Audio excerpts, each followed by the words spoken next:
Hello dear learners, আজকে আমি যে বিষয়টি নিয়ে এই ভিডিওতে উপস্থিত হয়েছি সেটি হচ্ছে পাস্ট কন্টিনিউয়াস টেন্সের ট্রান্সলেশন, মানে বাংলা বাক্যকে ইংরেজিতে অনুবাদ কীভাবে করতে হয়, এবং অবশ্যই ওই 4 প্রকারের অ্যাফার্মেটিভ মানে হ্যাঁ বোধক, নেগেটিভ মানে না বোধক, ইন্টারোগেটিভ মানে প্রশ্নবোধক এবং ইন্টারোনেগেটিভ মানে প্রশ্নসূচক না বোধক বাক্যের 4 প্রকারের বাক্যেরই একসঙ্গে আমরা ইংরেজিতে অনুবাদ কীভাবে করতে হয় সেটি শিখে নেব। তো প্রথমে আমি বলে দিচ্ছি যে এই ধরনের বাক্যের চেনার উপায় কি না, চেনার উপায় হচ্ছে বাংলা ক্রিয়ার সঙ্গে ক্রিয়াপদটি যে থাকে সেই ক্রিয়াপদটির সঙ্গে ত ছ ল যোগ করা থাকবে। ত ছ ল। এখন এই ত ছ লটা কীভাবে ব্যবহার করা থাকবে আমি উদাহরণ দিয়ে বুঝিয়ে দিচ্ছি। যেমন দৌড়িতে ছিল, দৌড়িতে ছিল, কিংবা কান্দিতে ছিল, কান্দিতে ছিল, কিংবা লাফাইতে ছিল, লাফাইতে ছিল, কিংবা ঘুমাইতে ছিল, ঘুমাইতে ছিল ইত্যাদি। এবারে দৌড়িতে ছিলটা দৌড়িতে ছিলে এটাও হতে পারে, কান্দিতে ছিল, কান্দিতে ছিলেন এটাও হতে পারে। মানে মোট কথা ত এবং ছ এবং ল এই 3টি শব্দ যোগ করা থাকবে ক্রিয়াপদটির সঙ্গে। যেমন দৌড়িতে ছিলটি হয়েছে দৌড়া যে মূল ক্রিয়াপদ তার সঙ্গে ত ছ ল। কান্দিতে ছিল কাঁদা ক্রিয়াপদের সঙ্গে ত ছ ল। লাফাইতে ছিল লাফানোর সঙ্গে ত ছ ল। ঘুমাইতে ছিল ঘুমার সঙ্গে ত ছ ল ইত্যাদি ইত্যাদি। এগুলো আমি উদাহরণ দিলাম, তোমরা ঠিকভাবে সেটা জেনে নেবে আবার। এখন তাহলে আমরা চিনে নিলাম যে পাস্ট কন্টিনিউয়াস টেন্সের বাক্যগুলি কিভাবে আমরা জেনে নিব যে এটি পাস্ট কন্টিনিউয়াস টেন্সের, না ক্রিয়াপদটির সঙ্গে ত ছ ল যোগ করা থাকলে সেটি হবে পাস্ট কন্টিনিউয়াস টেন্সের বাংলা বাক্য।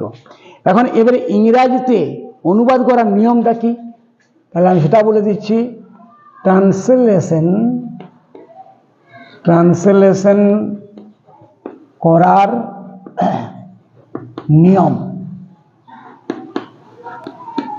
ট্রান্সলেশন করার নিয়ম হচ্ছে, যেমন প্রেজেন্ট কন্টিনিউয়াস টেন্সের নিয়ম ছিল কি, আশা করি তোমরা ভিডিওটি দেখেছো এর আগেরটি, যদি না দেখে থাকো আমি বলে দিচ্ছি যে প্রেজেন্ট কন্টিনিউয়াস টেন্সের যে বাংলা থেকে ইংরেজিতে অনুবাদ করার নিয়মটি ছিল সেটা ছিল সাবজেক্ট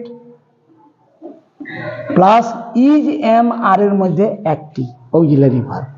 এখানে কিন্তু যেহেতু ত ছ ল আছে, মানে ত ছ যোগ করা থাকলে ইজ এম আর V4। আবার বলছি, ত ছ লোক যদি ত ছ যোগ করা থাকে তাহলে ইজ এম আর V4। এটি হচ্ছে প্রেজেন্ট কন্টিনিউয়াস টেন্সের বেলাতে। এখন আমরা যে আজকে শিখছি সেটা হচ্ছে পাস্ট কন্টিনিউয়াস টেন্সের, তাহলে ত ছ ল যদি যোগ করা থাকে তাহলে হবে ওয়াজ কিংবা ওয়ের, এরপর V4। এখন কোথায় ওয়াজ কোথায় ওয়ের সেটা নিশ্চয়ই বলে দিতে হবে না। যদি সাবজেক্টটি এক বচনের হয় তাহলে ওয়াজ, সাবজেক্টটি যদি বহু বচনের হয় তাহলে ওয়ের। ওকে, তাহলে নিয়মটি হচ্ছে সাবজেক্ট প্লাস ওয়াজ অবলিক ওয়ের, এরপরে V4 মানে আইএনজি যুক্ত ফর্মটি, ভার্বের সঙ্গে আইএনজি যোগ করা থাকলে তাকে আমরা V4 বলি। এখন এবারে উদাহরণে চলে আসছি। যেমন ধরো দেওয়া ছিল বা দেওয়া আছে শিশুটি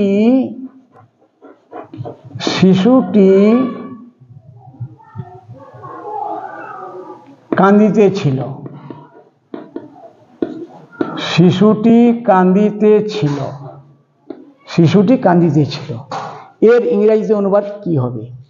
না দেখো, এখানে তো সাবজেক্ট হচ্ছে শিশুটি, ভার্ব হচ্ছে কাঁদিতেছিল, কিন্তু এই কাঁদিতেছিল কাঁদার সঙ্গে ত ছল, আর ত ছল যোগ করা থাকলেই হচ্ছে ওয়াজ কিংবা এর মধ্যে একটা অক্সিলারি ভার্ব, তারপরে V4।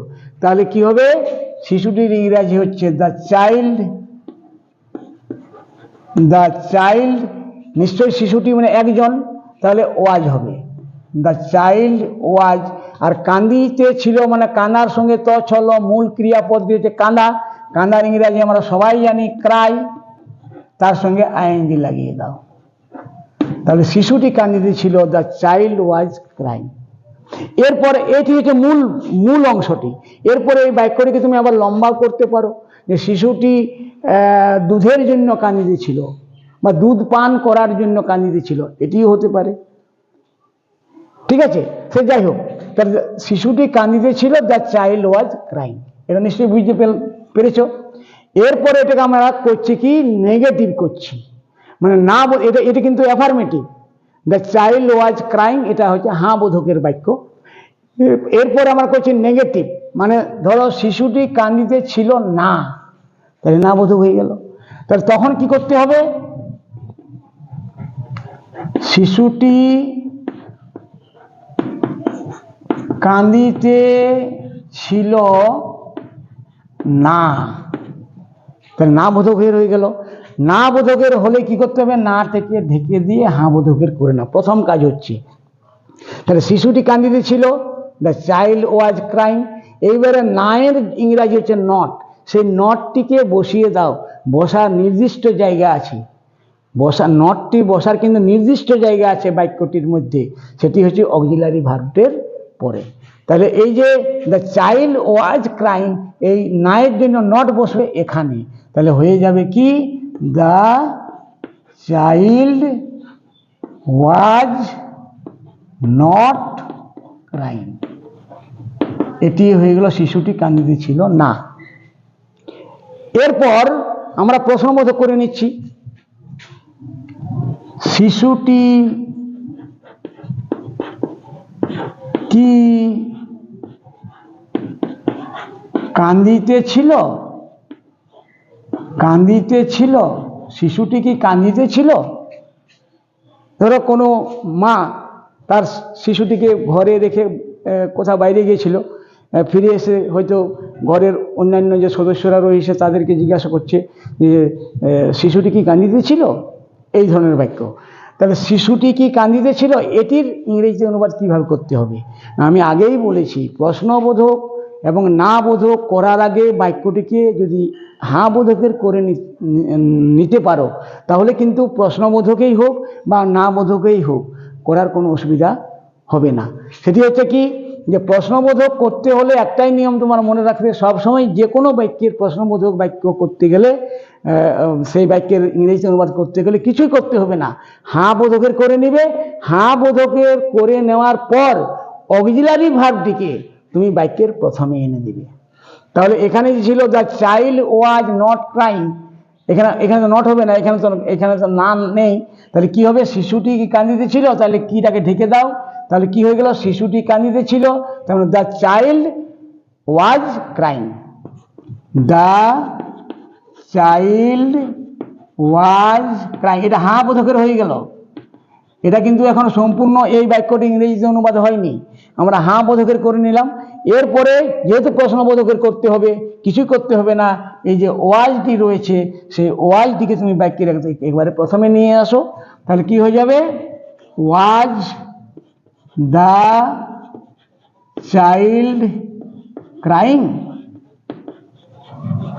এটি হয়ে গেল শিশুটি কি কাঁদিতেছিল, এটির ইংরেজিতে অনুবাদ।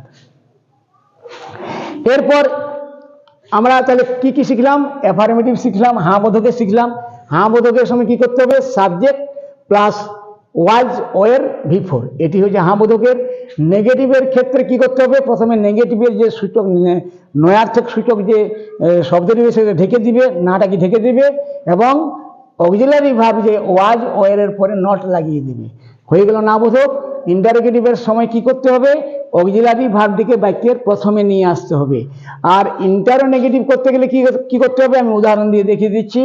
ধরো লেখা আছে শিশুটি কি